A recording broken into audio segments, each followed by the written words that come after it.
가나안 북부 연합군의 손에서 조카 롯을 구해내고 이에 이어서 두 명의 왕을 만나면서 아브람은 하나님만 섬기기로 하나님만 의지하기로 결단했습니다. 이후에 하나님의 말씀이 아브람에게 임하여서 자손과 땅에 대한 하나님의 약속을 다시금 주시면서 그것을 확증해 주십니다. 하나님은 자손에 대한 말씀을 먼저 주시면서 아브람에게 두려워하지 말라고, 하나님이 아브람의 방패와 지극히 큰 상급이 되어주신다라고 말씀하고 있습니다. 창세기 12장에서 하나님께서 아브람을 부르시면서 그로 큰 민족을 이루게 하겠다, 그의 이름을 창대하게 하시겠다, 또 그로 하여금 복이 되게 하시겠다라고 약속하셨습니다. 가나안 북부 연합군을 물리치는 일로, 두 명의 왕을 만나는 일로, 또 살렘왕 멜기세덱의 축복은 받고 소돔왕의 그 제안은 거절하는 일로 아브라함의 이름이 창대해지게 되었습니다. 주변 다른 사람들에게 은혜를 끼치는 복이 되는 삶을 살게 되었습니다. 하나님이 주신 은혜로 많은 가축과 사람들을 거느리는 거부가 된 아브람은, 그러나 이 일들을 겪으면서 또한 적이라고 말할 수 있는 존재들도 생기게 되었습니다. 가나안 북부 연합의 왕들, 그들과는 직접적으로 전투하였기에 이제 적대감이 생겼고, 남부 연합의 소돔 왕의 제안을 아브람이 거절함으로 그들과도 적대하게 되었습니다. 가나안 땅에서 여전히 이방인으로 살고 있고 홀로 거주하고 있는 이런 아브람에게 이런 주변의 환경들은 두려움으로 다가왔을 것입니다.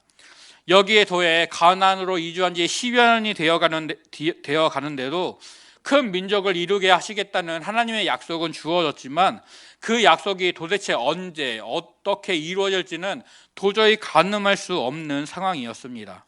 거부가 되었고 명성을 떨쳤지만 상속자가 없다는 그 현실은 아브람의 마음을 연약하게 만듭니다. 어쩌면 아브람이 더 나이가 들면서 그가 더 늙게 되었고, 이로 인해 인생의 무상함을 느끼면서 하나님을 향한 원망과 불평의 마음이 아브람 속에 슬그머니 들어왔을 수도 있습니다. 그런 아브람에게 하나님의 말씀이 임하여서 나는 너의 방패다, 너의 지극히 큰 상급이다, 너는 두려워하지 말아라 라고 말씀하십니다. 모든 환난과 어려움에서 아브람을 지켜주시겠다, 또 아브람이 믿음으로 행하는 그 삶에 하나님께서 상을 베풀어 주시겠다라고 약속하십니다. 요즘 말로 하면 나 이런 사람이야, 걱정하지 마, 나 믿어라는 호언장담의 말입니다. 그러나 이 말씀을 주시는 분이 전능하신 하나님이기에 단순히 말로만 끝나는 것이 아니라 그 말씀 그대로 이루어집니다. 하나님께서는 약속을 신실하게 지키시는 여호와 하나님이시고, 또 유일하시고 자존하시는 하나님, 전지하시고 전능하신 하나님, 또한 선하시고 진실하시고 변함이 없으신 하나님이십니다. 하나님이 어떤 분이신지를 기억한다면 아브람은 두려워하지 않을 수 있고, 오히려 하나님을 의지함으로써 그 두려움을 넘어서서 그 두려움 상황을 이겨낼 수가 있습니다. 인생에 감당하기 어려운 문제들 앞에서, 또 나의 마음을 약하게 하고 넘어지게 만드는 것들 앞에서 하나님은 내가 너의 하나님이다, 내가 너의 방패이고 너의 지극히 큰 상급이다, 너는 두려워하지 말아라, 내가 너와 함께한다 라고 말씀해 주십니다. 그 어떤 문제들보다 크신 하나님, 세상 만물을 다스리시고 주관하시는 주권자 하나님이 나를 사랑하시고 나를 지키시고 또한 돌보신다라는 것을 믿고 의지하면서 언제나 이 믿음으로 승리하는, 그 모든 어려움들을 이겨내는 저와 성도님들이 되시기를 소원하고 축복합니다. 이런 하나님의 말씀을 들은 아브라함이 하나님의 말씀을 듣고 힘을 얻으면서도 여전히 연약한 자신의 솔직한 마음을 고백합니다. 주 여호와여, 내게 무엇을 내게 주시려 하나이까? 나는 자식이 없사오니 나의 상속자는 이 다메섹 사람 엘리에셀이니이다. 하나님이 아브람을 더욱더 거부가 되게 하셨고 그의 이름을 창대하게 하셨고 여러 가지 약속들이 이루어졌지만 그래서 아브람은 하나님, 다른 것은 필요 없습니다. 이제 나에게 남은 것은 나에게 상속자가 없다는 것 뿐입니다. 그런데 하나님의 약속이 아직 이루어지지 않고 있어서 내 종 이 다메섹 사람 엘리에셀을 내가 상속자로 삼을 수밖에 없습니다. 이것이 내 현실입니다라고 하나님께 자신의 마음을, 자신의 상황을 솔직하게 고백하는 것입니다. 먼저 주 여호와여는 히브리어로 아도나이 예흐위라는 말로 주인이신 하나님이라고 부르는 것입니다. 그래서 영어 성경은 이를 Sovereign Lord, 주권자이신 하나님, 왕이신 하나님이라고 부르고 있습니다. 아브라함은 하나님이 자신의 진짜 왕이시다 라는 것을 인정하고 하나님께서 모든 것을 그 뜻대로, 그 선하신 뜻대로 다스리심을 고백합니다. 다만 지금 아브라함에게 필요한 것은 이름이 창대해지는 것이나 거부가 되는 것이나 복이 되는 것이 아니라 자녀, 상속자이기에 그것을 하나님께 간구합니다. 하나님이 약속하신 큰 민족을 이루게 될, 그 큰 민족의 시초가 될, 지금 당장은 아직 주어지지 않은 그 아들을 아브라함은 간구합니다. 그래서 하나님, 무엇을 주시렵니까? 나는 자식이 없어서 다른 것들은 내게 소용이 없습니다 라고 말하고 있습니다. 하란의 아들이었던 조카 롯을 아브라함은 자신의 상속자로 생각했었지만 베델에서 하나님은 롯과 이별하게 하셨습니다. 그리고 그때 아브라함에게 눈을 들어 동서남북을 바라보라 하시면서 보이는 땅을 내가 너와 내 자손에게 주리니 영원히 이르리라 라고 약속해 주셨습니다. 하나님은 분명히 아브라함과 아브라함의 자손에게 그 보이는 땅들을 주신다라고 약속하셨는데 몇 년이 지나도록 아브라함에게는 자손에 대한 기대나 조짐을 찾아볼 수가 없었습니다. 하나님은 자신을 아브라함을 지키는 방패다, 그의 행한 대로 갚아주시는 지극히 큰 상급이다 라고 말씀하시고는 있지만 아브라함은 그의 종 다메섹 사람 엘리에셀을 상속자로 내정해 놓을 수밖에 없었다고 말하면서 자손에 대한 하나님의 약속이 아직 이루어지지 않고 있습니다 라는 그의 조바심 나는 마음을 하나님께 고백합니다. 그러나 하나님은 아브라함의 조바심 나는 마음을 멈추라고 하십니다. 하나님은 엘리에셀이 아닌 아브라함의 몸에서 직접 나게 될 자가 아브라함의 상속자가 될 것이다 라고 약속해 주십니다.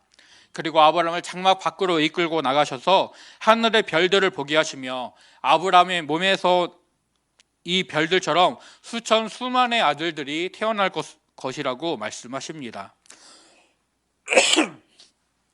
30여 년 전 제가 중학생 때 개척하신 아버지를 따라서 산기도를 다닌 적이 있습니다. 후레쉬 불빛에만 의지해서 산을 올라가는데 기도 장소에 도착하게 되면 적막하고 온통 검을 뿐이었습니다. 그런데 하늘을 보게 되면 그 별들이 너무나도 환하게 빛나는 것들을 볼 수가 있었습니다. 그때 봤던 하늘과 그 별들의 빛나는 모습들이 아직도 머릿속에 선명합니다. 아무런 불빛이 없는 그 사막의 공허한 적막한 가운데 밖으로 나간 아브라함은 지금보다도 훨씬 더 밝게 빛났을 그 별들을 바라보면서, 그 셀 수 없는 별들을 바라보면서 하나님의 약속이 저렇게 이루어지겠구나라는 시각 자료를 통해서 하나님의 말씀을 다시금 확신하게 됩니다. 그래서 아브라함은 하나님이 주시는 말씀과 자신의 눈으로 보게 된 그 하늘의 별들을 통해 느껴지는 그 하나님의 말씀을 확신하며 그것을 온전히 믿게 됩니다. 그리고 하나님이 아브라함의 그 믿음을 가지고 그의 의로 여겨주십니다. 믿었다라는 구절의 히브리어 아만은 아멘의 원형으로서 믿다, 신뢰하다, 그리고 확실하다, 굳게 하다라는 뜻입니다. 아브라함이 하나님을 신뢰했고 하나님의 말씀대로 확실히 이루어질 것을 그가 믿었습니다. 그래서 아브라함의 현실을 생각하면 아내는 지금까지 임신했던 적이 없고 하나님의 첫 약속을 받은 지 10여 년이 지났고 또한 이전에 베델에서 하나님이 약속하셨던 것도 아직도 이루어지지 않고 있지만, 그리고 상속자라고 생각했던 조카 롯과는 헤어졌고 엘리에셀이라는 종밖에 대체자가 없는 이 상황이지만 아브라함은 그런 자신의 연약한 현실이 아니라 재차 주어지는 하나님의 약속의 말씀을 붙잡습니다. 그리고 시각자를 통해 그 말씀을 확신하게 되었습니다. 즉 아브라함은 자신의 현실을 넘어서서 하나님을 바라보고 하나님의 말씀을 의지하게 되었습니다. 이 의지하는 믿음을, 전적으로 자신의 문제를 하나님께 맡기고 하나님을 붙드는 이 믿음을 하나님은 아브라함의 의로 여겨주십니다. 의로움은 하나님의 속성이지만 또한 사람이 닮아가야 될 모습이기도 합니다. 그러나 인간은 스스로의 힘으로는 이 의로움을 갖게 될 수가 없습니다. 오직 하나님이 의롭다고 인정해 주셔야지만 하나님 앞에서 의로워질 수가 있습니다. 그리고 본 구절은 믿음이 하나님의 의로움을 덧입게 되는 방편이라고 우리에게 알려줍니다. 사도 바울은 이 구절을 근거로 로마서 4장에서 유대인이나 이방인이나 모든 믿는 자가 아브라함처럼 믿음으로 의롭다함을 받는다라고 증거합니다. 아브라함은 하나님의 약속하신 그것을 또한 능히 이루실 줄을 확신하였고 그것이 그에게 의로 여겨졌습니다. 믿음의 사람들도 자신들이 범죄한 것 때문에 내줌이 되고 또한 우리를 의롭다 하시기 위해 살아나신 예수, 우리 주를 죽은 자 가운데서 살리신 그 하나님을 믿을 때 하나님의 의가 우리에게 덧입혀지게 됩니다. 전능하신 하나님께서, 주권자이신 하나님께서, 또 왕이신 하나님께서 나와 함께 하시고 나의 삶을 돌보고 인도하시며 하나님의 의로움을 나에게 덧입혀 주십니다. 하나님만 신뢰하고 의지하며 붙드는 믿음 가운데서는 우리가 될 수 있기를 소원하고 축복합니다. 이 자손에 대한 약속을 재확신시켜 주신 하나님은 이제 땅에 대한 약속을 아브라함에게 다시금 주십니다. 하나님의 약속이 아브라함은 하나님께서 이 땅을 자신에게 소유로 주시는 증거가 무엇인지를 요구하고 있습니다.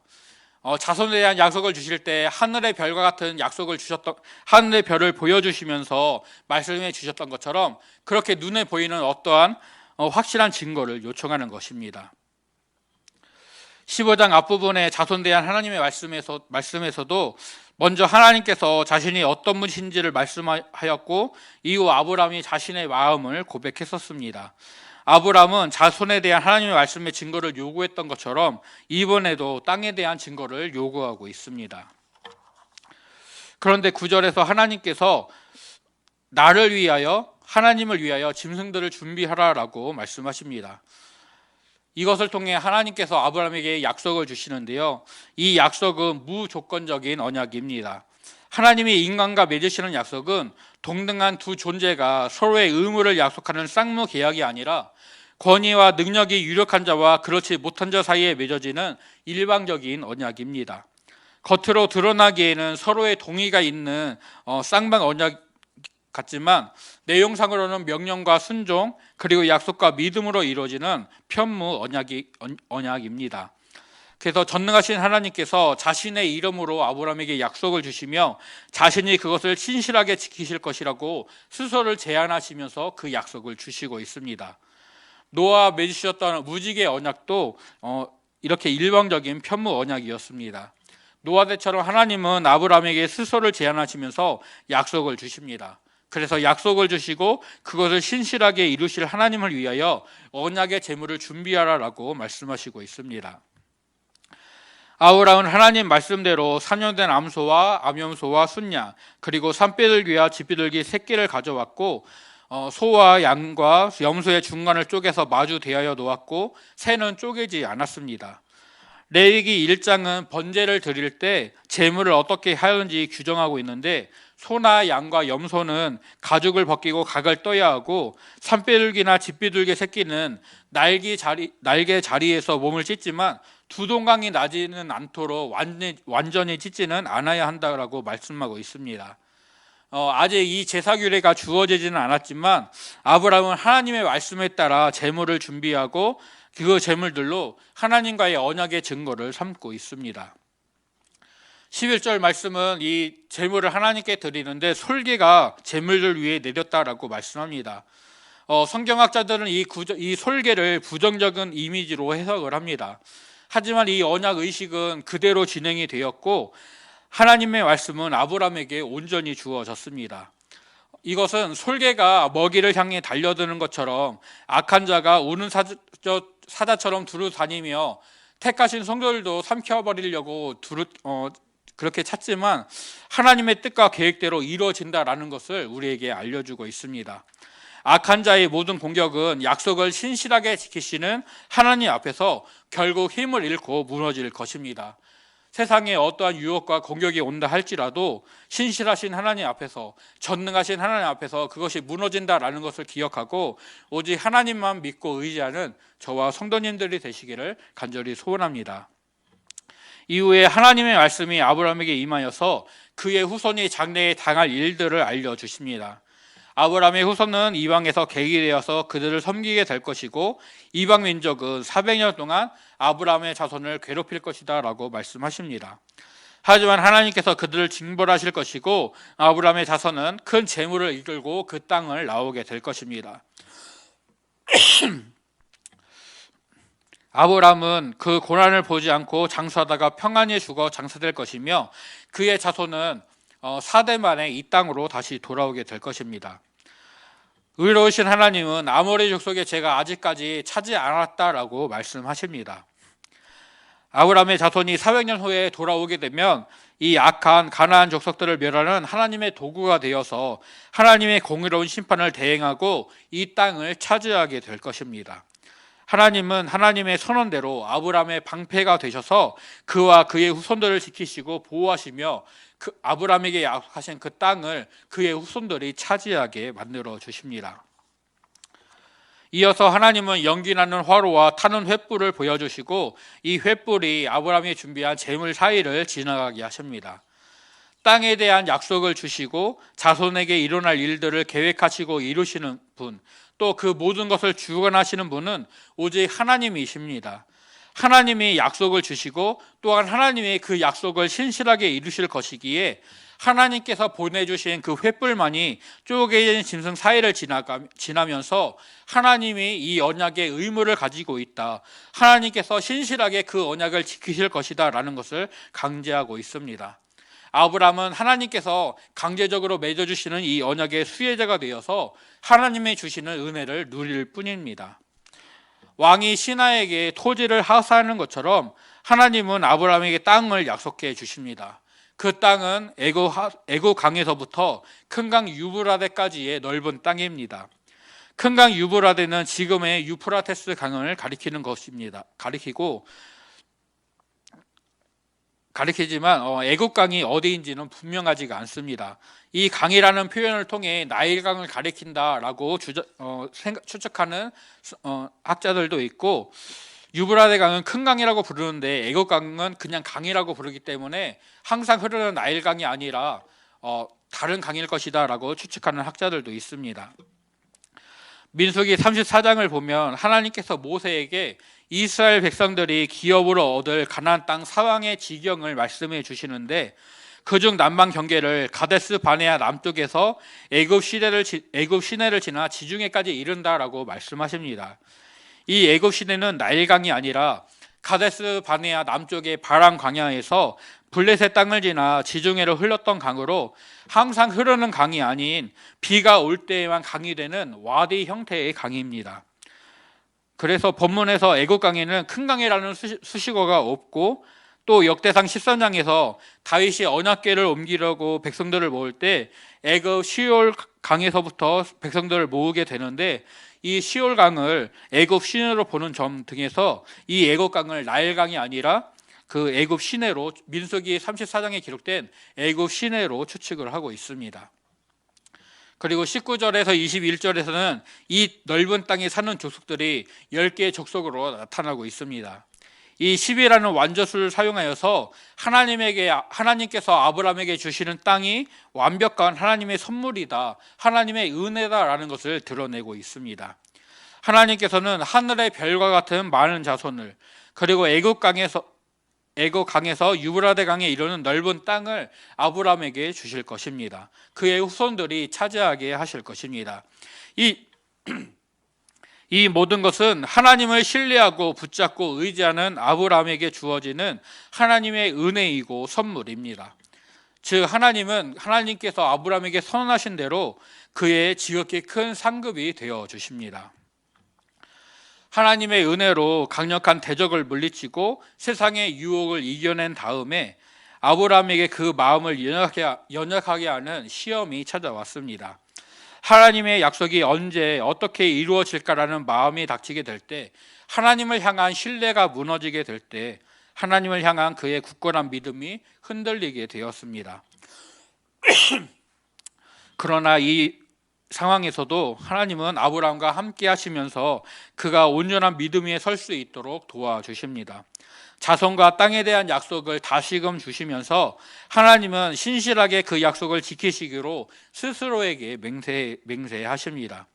이후의 일들은 모두 하나님의 뜻과 계획대로 이루어져서 하나님의 약속이 정말 그렇게 이루어진다라는 것을 우리에게 보여주고 있습니다.